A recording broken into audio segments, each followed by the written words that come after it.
Professors and students overlook a herd of 350 bison at Fort Niobrara National Wildlife Refuge.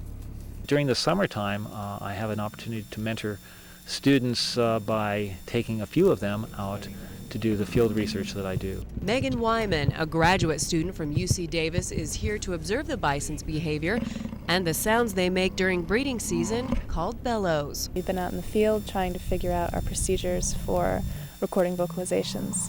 So we've just been traveling through the herd, seeing where the pairs are and where the attending bulls are. Wyman is relating the bison sounds to a seismic playback experiment she conducted recently in Africa with elephant and lion sounds. We're also interested in looking at that aspect in the bison, because their bellows are also very loud, very strong, and low frequency. So the bellows may couple with the ground and travel through the ground theoretically twice as far as through the air. So this could be a pretty significant long-distance communication. Over the next few weeks, the group will record bellows and test their function and communication in the herd by loudness, pitch, and strength. We'll use that information to generate some bellows to use in playback experiments in which, for example, we could play back a bellow that was low-pitched and a bellow that was high-pitched and see what different responses we got from the bulls. The intensive behavioral observation will keep Dr. Mooring at Fort Niobrara National Wildlife Refuge through next year. The students hope to return then for additional research and study. At Fort Niobrara National Wildlife Refuge, Holly Carlini, News 2.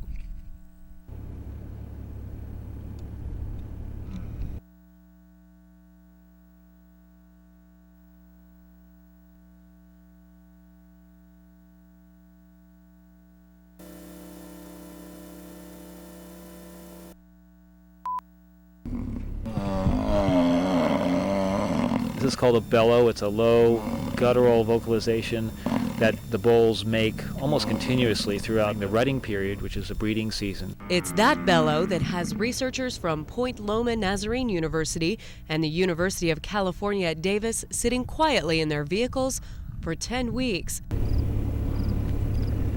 The professors and a handful of students are studying a herd of 350 bison, Fort Niobrara National Refuge. Refuge has asked us to come in and try to gather breeding information about their herd. The question they want to ask is whether or not 350 is an adequate size to protect the genetic diversity of this herd over a long term, say several hundred years. From dusk till dawn, students follow herds and pairs of bison to track how many breed each rutting season. It's a desire to maintain and to protect the genetic health of this herd as a representative herd of the mid-plains bison that, of course, historically roamed all over Nebraska and this part of the country, which is so important to us as a nation because it's an American icon. The group will return to Niobrara for the next 2 to 3 years, gathering information on breeding, stress hormones, and testosterone levels. Last year, the group completed a study on testosterone during rutting season, which will be published in a scientific journal, Hormones and Behavior. At Niobrara National Wildlife Refuge, Holly Carlini, News 2.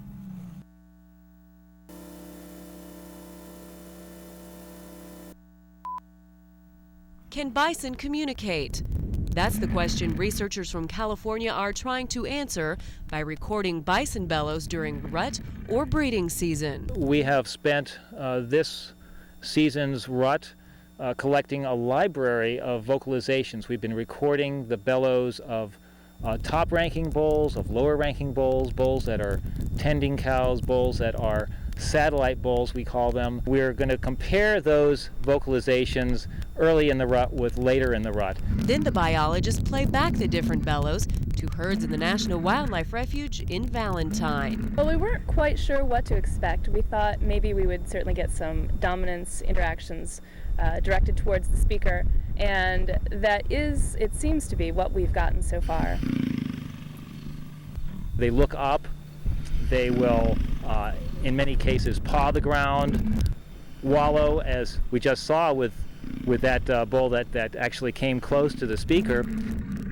The recorded reactions will be taken to the lab and put into a computer to see if bison really do communicate. We're going to go back to the laboratory and run them through sound programs, which help us to pick out different acoustical parameters of the calls, such as frequency, duration, rate. Researchers hope reactions to different types of bellows will tell a story about each bull, like their quality, strength, and condition. It's interesting that we've gotten such a wide range of responses, so we really have to perfect our methodology.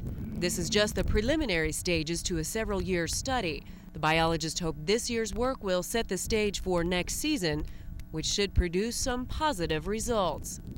At the National Wildlife Refuge, Holly Carlini, News 2.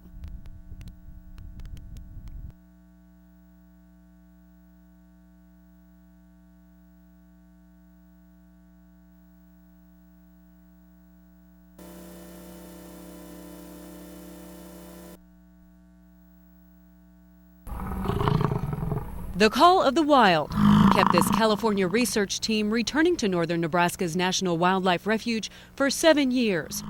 Their first assignment, to figure out how to cut this herd of 400 bison to a manageable size. We're looking at animals that are in a 20,000-acre refuge, and they're going to be here for the foreseeable future. This particular herd is the only conservation herd in which every animal is individually branded, so we can follow individuals. A successful 10-week pilot study in 2003 earned the team a 4-year National Wildlife Foundation grant.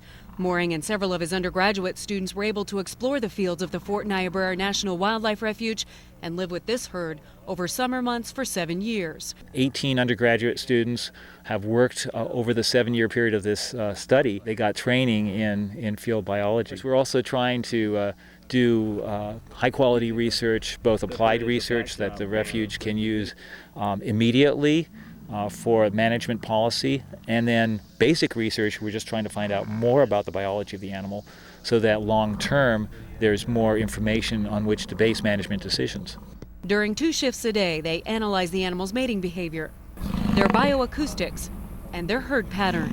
We also over the last 2 years, were asked to take on another task, which was to do a space use study where we were looking at the movement patterns and how the herd is choosing where to go and how to move.